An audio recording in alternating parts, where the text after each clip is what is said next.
एक दूसरी दुनिया के दूसरे आयाम में मौजूद एक ग्रह कालधूम। यही वो ग्रह था जहां रागजार ने एक श्रापित आत्मा को मांस मज्जा से बांध दिया था। ओम अग्नये स्वाहा, ओम सूर्याय स्वाहा। रागजार ने उसे नाम दिया कुराक्ष। जब कुराक्ष दहाड़ता तो आसपास के जीव जंतु बेहोश हो जाते। कुराक्ष की आवाज में आत्मिक पीड़ा की तरंगे थीं। कुराक्ष चारों तरफ हाहाकार मचाने लगता है। आज से पूरे कालधूम का एक ही राजा होगा, कुराक्ष, और जो विरोध करे उसे जान से मार दो। एक दिन कुराक्ष खुद को पूरे कालधूम का राजा घोषित कर देता है। कुराक्ष का राजा होना एक राजकुमार को बर्दाश्त नहीं था। वो कुराक्ष को युद्ध के लिए चुनौती देता है। मैं तुमसे नहीं डरता, अगर हिम्मत है तो मेरा सामना करो। तुम्हारी हिम्मत देख लूंगा राजकुमार। मेरी शक्तियों के सामने तुम टूट जाओगे। For the light!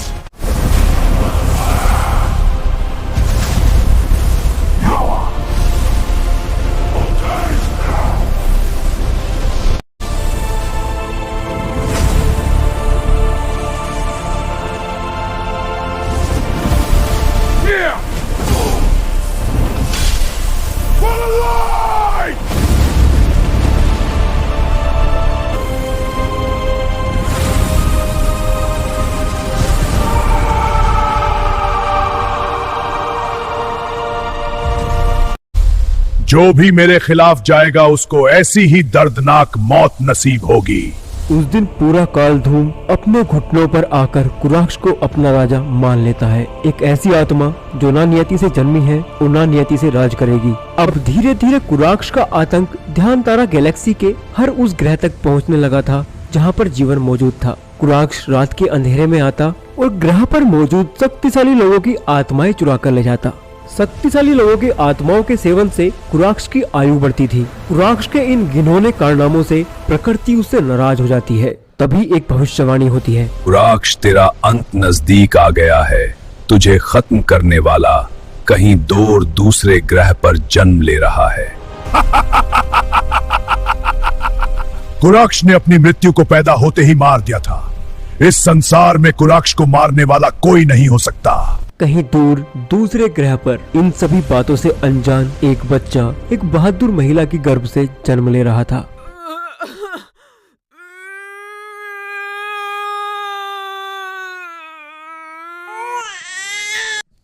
सुनो जंकी, तुम्हें बेटा हुआ है, बहुत सुंदर है। इसका नाम तुम अथर्व रखना। 15 साल बाद ध्यान तारा गैलेक्सी के ग्रह विद्युत लोक के गांव वासुधाम में, जहां अधिकतर बच्चे 13 साल की उम्र तक अपनी शक्तियां पा लेते हैं, वहीं अथर्व अभी तक कोई शक्ति नहीं जगा पाया है। लेकिन आज का दिन अथर्व के जीवन में कुछ नया मोड़ लेकर आने वाला है। तुम लोगों ने उन्हें डरा दिया तो अब तुझे गुस्सा आ रहा है। क्या करेगा, हमें मारेगा? चल मार। एक दिन मैं इतना शक्तिशाली बनूंगा कि तुम लोग मेरे नाम से भी कांपोगे। मेरी शक्तियां क्यों नहीं जाग रही हैं? क्या सिर्फ अपमान सहने के लिए मेरा जन्म हुआ है? अथर्व, क्या तुम मुझे सुन पा रहे हो? कौन है? क्या तुम परेशान हो? मुझे इधर उधर कहां देख रहे हो? मैं तो यहां हूं, गुफा के अंदर। डरो मत, मेरे पास आओ। मैं इसी पत्थर के अंदर हूं। इस पत्थर को तोड़कर मुझे आजाद कर दो। अथर्व के सामने प्रकाश से उभरी हुई वो आकृति अब साफ साफ दिखाई दे रही थी। तुम कौन हो और मेरा नाम कैसे जानते हो? तुम पहले शांत हो जाओ, मैं तुम्हारे सभी सवालों के जवाब एक एक करके देता हूं। मैं हूं गुरु द्रोण और मैं तुम्हारे पिता का भी गुरु रह चुका हूं। तुम झूठ बोल रहे हो। मेरे पिता तो एक मामूली किसान थे। मेरी माता ने मुझे कभी नहीं बताया कि उनका कोई गुरु भी था। ऐसी बहुत सी बातें हैं जो तुम्हें अभी नहीं पता, और शायद अब समय आ गया है जब तुम्हें सब कुछ मालूम होना चाहिए। यहाँ से दक्षिण में एक राज्य है सूर्यगढ़। सूर्यगढ़ के पास एक विशाल सेना थी और उस विशाल सेना के राजा थे अम्रसेन, तुम्हारे पिता। वो इतना बहादुर था कि उसके नाम से भी चारों दिशाएं कांपती थी। वो एक नाम नहीं, पूरी सेना था। आप सभी महान अतिथियों का यहाँ पधारने के लिए हृदय से धन्यवाद। और मुझे ये बताते हुए आनंद हो रहा है कि राज्य की महारानी जल्द ही इस राज्य के राजकुमार को जन्म देंगी। अवसर का फायदा उठाकर अम्रसेन का पुराना दुश्मन पेताल झुंगा आक्रमण कर देता है। उस रात न जाने उसकी शक्तियां इतनी बढ़ी हुई थी कि कोई उसके सामने नहीं टिक पा रहा था। फिर झोंगा का मुकाबला करने आता है अम्रसेन और शुरू होता है एक भयंकर युद्ध। आज तुम्हारा आखिरी दिन होगा। हाँ, देख लेता हूँ।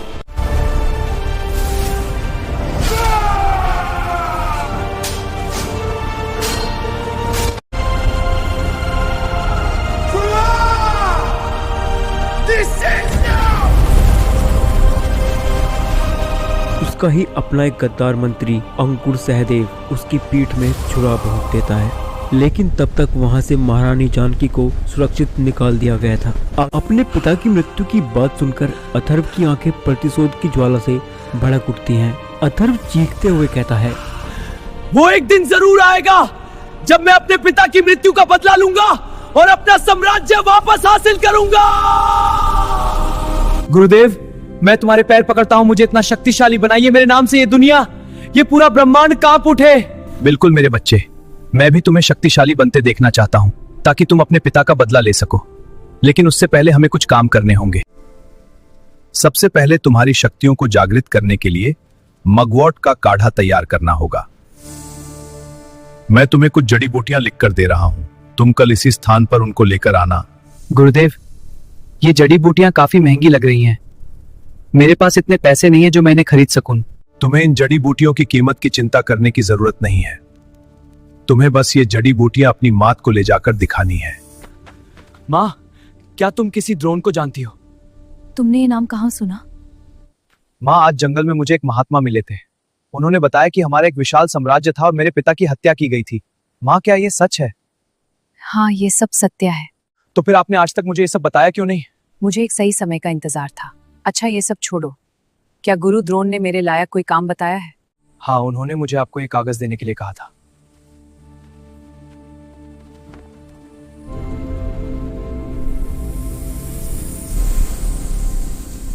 तुम इस कार्ड से इन जड़ी बूटियों की कीमत अदा कर सकते हो। अथर्व, मैं तुम्हें कुछ और भी देना चाहती हूँ। ये ड्रेस तुम्हारे पिता की है। ये ड्रेस कोई मामूली ड्रेस नहीं है। इस ड्रेस की खासियत है, ये तुम्हारे हिसाब से अपना साइज चेंज कर सकती है। तुम जैसा चाहो इसे वैसा बना सकते हो। माँ, ये तो बहुत बहुत शानदार है। ये ड्रेस वायुदेव ने तुम्हारे पिता को दी थी। गोल्डन कार्ड मिलने के बाद अथर्व बाजार की ओर निकल जाता है। अथर्व को बाजार में खरीदारी का अनुभव बहुत ही कम था। अथर्व असल में बाजार कम ही जाया करता था। आज वैसे भी बाजार का एक विशेष दिन था। इस बाजार में हफ्ते में एक बार दूसरे ग्रहों से भी खरीदार और दुकानदार आया करते थे। इतने अद्भुत प्राणी और जीवों को देख अथर्व उनमें खो सा गया था। तभी एक दुकान के बाहर लगी भीड़ से उसका ध्यान टूटा। तुमने मेरा वक्त बेकार किया है। खरीदने नहीं आई थी, तुम चोरी करने आई थी और तुमने चुराया भी। तुम एक शरीफ लड़की पर चोरी का इल्जाम लगा रहे हो। इसका अंजाम जानते हो? मुझे बेवकूफ बनाना इतना आसान नहीं लड़की। मेरे पास नीले रंग वाला करिश्माई शरबत भी था जो अब गायब है। तो बोलो, वो कहाँ गया? तो क्या मैंने चुरा लिया? तुम्हारे आने से पहले मैं उसी को देख रहा था और अब वो गायब है, तो इसका क्या मतलब है? मैं तुम्हें इतनी आसानी से यहां से जाने नहीं दूंगा। जाने दो उसे। तुम्हारे शरबत की कीमत मैं दूंगा। मुझे बताओ, तुम्हें उस शरबत के बदले क्या चाहिए? पूरे 100 सोने के सिक्के। लो, इससे काट लो।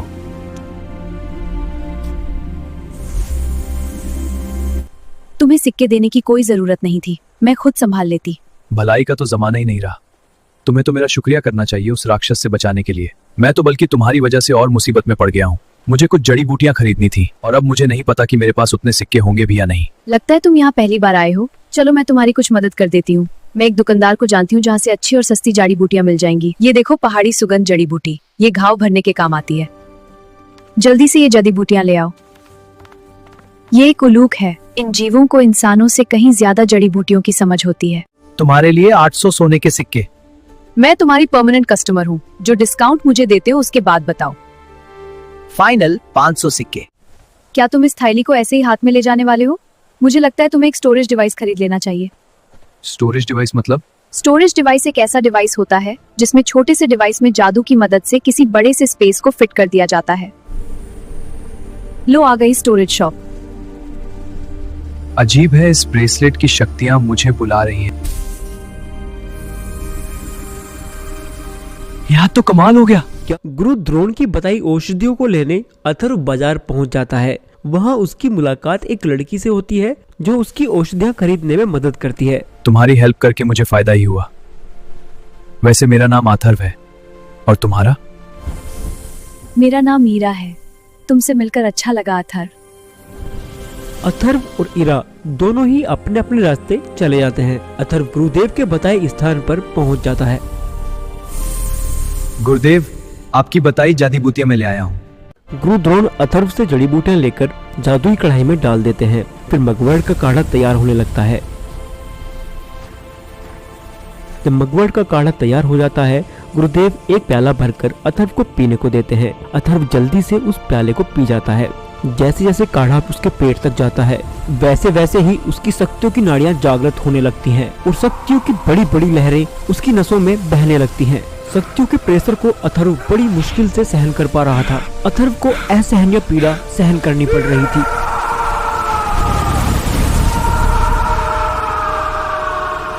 आखिरकार असहनीय पीड़ा को सहन करने के बाद अथर्व उस शक्ति को कंट्रोल कर ही लेता है। फिर गुरु द्रोण उसकी ट्रेनिंग शुरू करते हैं। सबसे पहले वे उसे ध्यान लगाना सिखाते हैं। ध्यान लगाना ट्रेनिंग का सबसे महत्वपूर्ण हिस्सा होता है। अथर्व की अभी अग्निवीर शक्तियां ही जागृत हुई हैं, जो कि रैंक 1 में आती हैं। ऐसे अग्निवीर योद्धा 120 से 150 साल तक जीवित रहते हैं। बहुत अच्छे अथर्व, अब तुम आंखें खोल सकते हो। तुम्हारी पीठ पर जगमगाता ये लाल रंग का सितारा इस बात का प्रतीक है कि तुमने अग्निवीर योद्धा का पहला सितारा हासिल कर लिया है। अपनी शक्ति नाड़ियों पर ध्यान केंद्रित करो और अपनी शक्तियों को अपने हाथों की हथेलियों पर एकत्रित करो। अथर्व बिल्कुल वैसे ही ध्यान लगाता है। शक्तियों की नाड़ियों से शक्तियों की लहरें उसकी हथेलियों की ओर दौड़ने लगती है और एक छोटी सी लो हाथ पर जल उठती है। कोई बात नहीं, पहली बार के हिसाब से बहुत अच्छा प्रयास था। मैं खुद इसे 10 प्रयासों में जला पाया था। आज के लिए इतना ही काफी है। अब तुमको अपनी शारीरिक क्षमता बढ़ानी चाहिए। यहाँ से पूर्व की ओर नीलगिरी पर्वत पर एक विशेष पुष्प कमल खिलता है। तुमको उसको लाकर मुझे देना होगा। अथर्व गुरुदेव की बताई औषधियां लेने निकल पड़ता है। गुरुदेव ने उसे चेतावनी दी थी, उन पहाड़ियों में एल्फ्स रहते हैं जिनसे थोड़ा सावधान रहना। अचानक जंगल में हलचल पड़ने लगती है। कौन है? सामने आओ। तुम यहाँ क्यों लेते हुए हो? पहले गिराते हो और अब खुद पूछ रहे हो क्यों लेते हो? क्या तुम मेरे दोस्त बनोगे? मैं तुम्हारी खूब मदद करूंगा। मुझे किसी उठती हुई छिपकली की जरूरत नहीं है। मेरे पास बहुत शक्तियां हैं। मैं अपना रंग बदल सकता हूँ। देखा बच्चू, मैं अपने मुंह से आग भी निकाल सकता हूँ।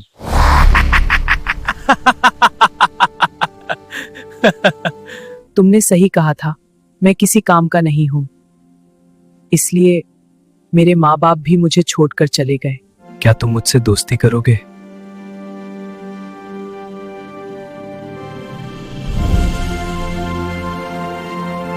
क्या अथर्व उस नन्हे ड्रैगन को लेकर आगे बढ़ने लगता है, इस बात से अनजान कि आगे एक बड़ा खतरा उसका इंतजार कर रहा है। मुझे मेरे गुरु ने यहाँ पुष्प कमल लेने भेजा है।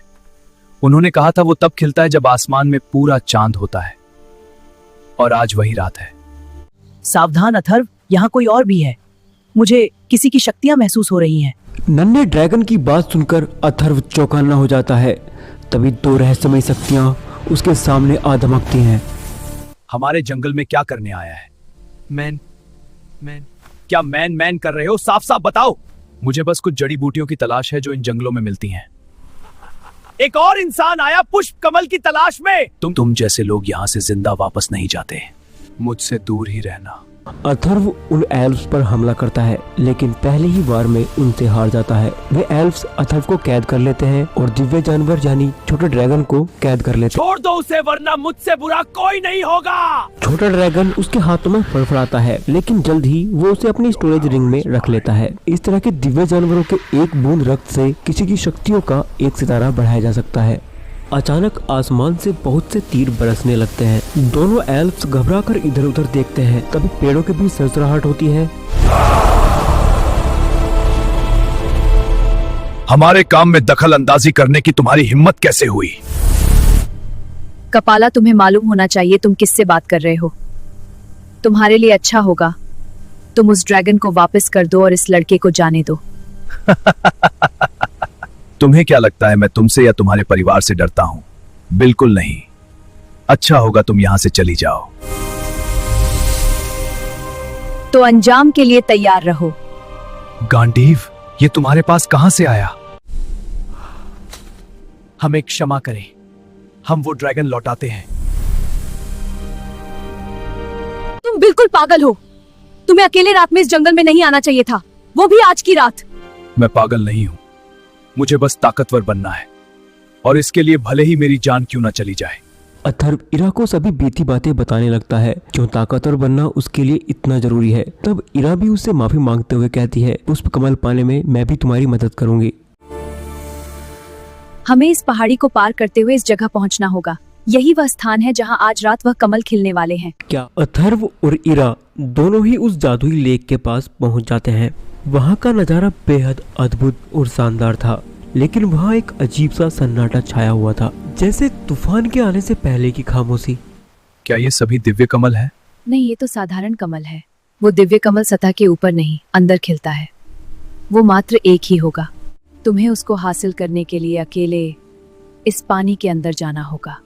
दिव्य कमल को पाने के लिए अथर्व उस लेक के अंदर चला जाता है। वहां का नजारा किसी पुराने खंडर हुए महल जैसा था। अथर्व इधर उधर कमल की तलाश करता है। आखिरकार उसे वो कमल मिल जाता है। जैसे ही वो उसे पाने की कोशिश करता है, तभी एक अर्ध मानव सर्प उस पर हमला कर देता है।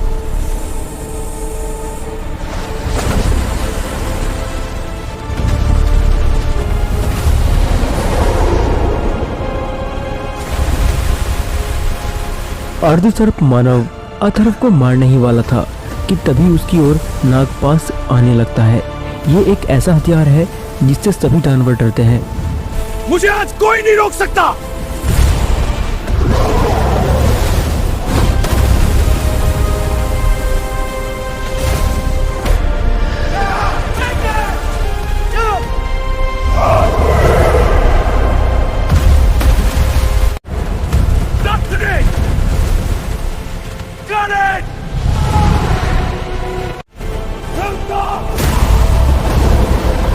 आखिरकार अथर्व उस जीव को मार गिराता है और अपने साथ लाई शीशियों में उसका ब्लड जमा करने लगता है, क्योंकि इस प्रकार के जीवों का ब्लड शक्तियां बढ़ाने में काम आता है। दिव्य कमल को अपनी स्टोरेज डिवाइस में रखकर अथर्व बाहर की ओर जाने लगता है। वहीं बाहर इरा और नन्हा ड्रैगन अथर्व का इंतजार कर रहे हैं। अथर्व को पानी में गए 6 घंटे से भी अधिक का समय हो चुका है। वे दोनों काफी बेचैन हैं। तभी पानी में कुछ हलचल दिखाई देती है। अथर्व बाहर आता है। तुमने तो डरा ही दिया था। बस भी करो। अब आगे क्या होगा कहानी में, ये जानने के लिए चैनल को सब्सक्राइब करो।